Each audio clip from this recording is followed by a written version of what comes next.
Gather round and I'll tell you a tale of a night very much like the one tonight.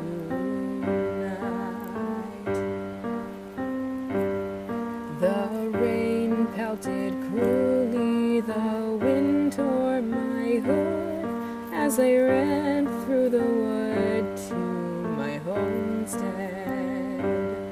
When I saw in a clearing a figure was stood beckoning as if I were awaited. Now you know, said the wizard, what price you must pay to gain the reward you seek. You must trade me a treasure that's of commensurate or greater value than the suggested retail price of this mystical ancient antique.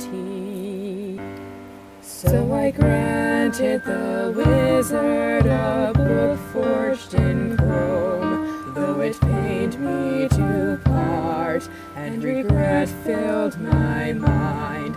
With a flourish he vanished along with my tome, leaving naught but